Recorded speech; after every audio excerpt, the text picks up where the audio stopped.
चंद्रगुप्त की जय हो।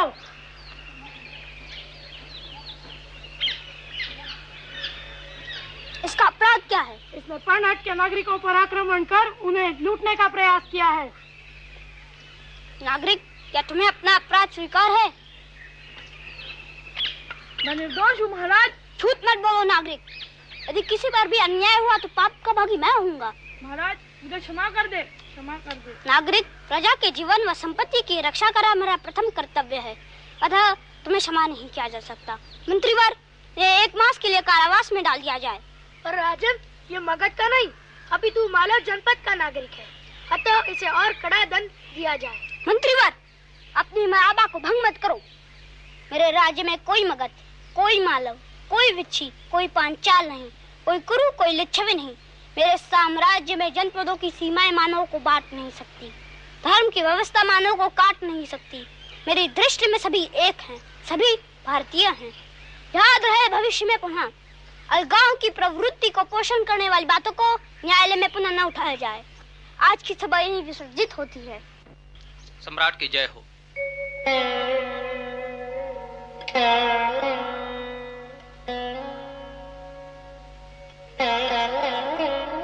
राजन, अलगाव की भावना तो भिन्न भिन्न जनपदों के नागरिकों के मानस में बहुत गहरे बैठी है राजन। उसे कैसे दूर किया जा सकता है? जनपदों की सीमा रेखा मिटाकर। सीमा रेखा मानव ही तो खींचता है राजन। अलगाव की भावना को तो उसके मस्तिष्क से उखाड़ फेंकना है, पर वह कैसे संभव है? अभी तो मैं अज्ञानी हूँ देव। पर विनयी हो।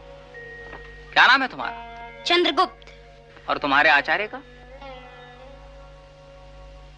बोलते क्यों नहीं? मेरा कोई आचार्य नहीं देव। क्यों?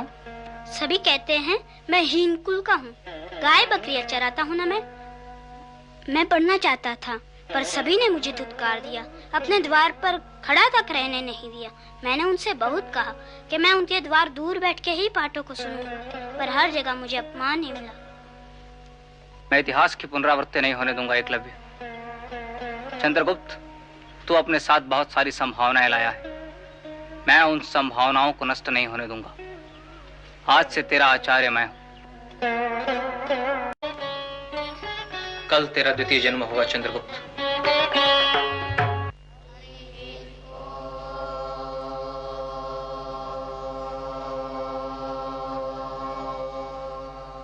ज्ञान के अकाट्य सूत्र से आज मैं तुम्हें स्वयं से जोड़ रहा हूं चंद्रगुप्त।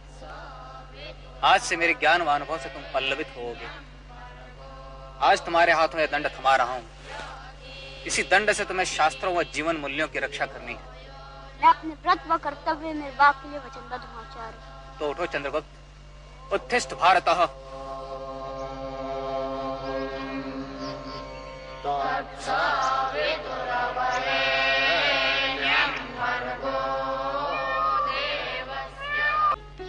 कौन है आप? एक अकिंचन भिक्षुक। क्या आपने? हाँ, मैंने ही तेरे पुत्र का उपनयन संस्कार किया है। क्यों कर रहे हैं आप ये सब? मेरा स्वार्थ। क्या चाहते हैं आप? चंद्रगुप्त, अर्थात? मैं इसे ले जाने आया हूँ। चंद्रगुप्त भीतर जा।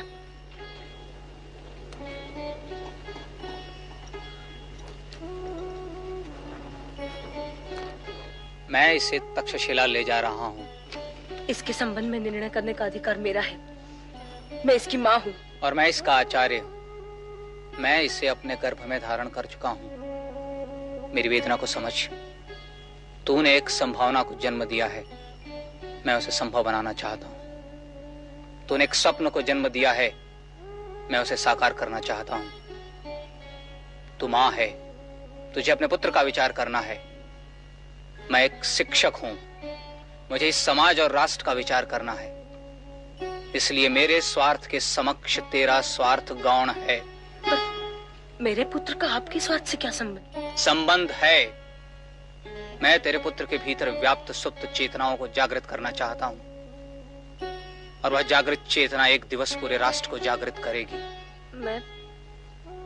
मैं आपकी बातों का अर्थ नहीं समझ पा रही हूँ। क्योंकि तू मेरे राष्ट्र की समस्याओं को नहीं समझ पा रही है। मैं इसे ले जाऊंगा।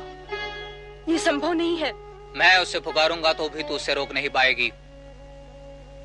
पर तू जननी है, जीवन का पहला पाठ उसने तुझसे ही पढ़ा है। अब मुझे अपनी भूमिका पूर्ण करने दे। मेरे मार्ग में मत आ, चंद्रगुप्त का मार्ग प्रशस्त कर, मेरी सहायता कर। तू भी तो उसका भविष्य उज्जवल देखना चाहती होगी, इसलिए व्यर्थ भयों से भयभीत हो उसका भविष्य नष्ट मत कर। अपने स्नेह, अपने ममत्व, अपने स्वार्थ के लिए उसके भावी का विनाश मत कर।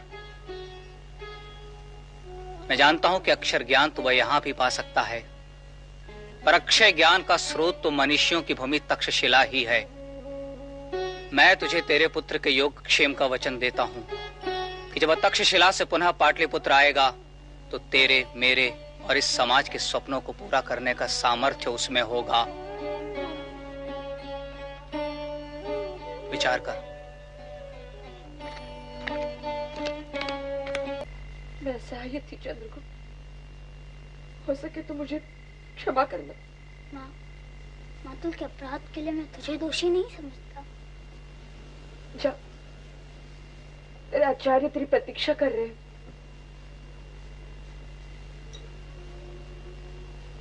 अपने कुल का गौरव बढ़ाना चंद्रगुप्त।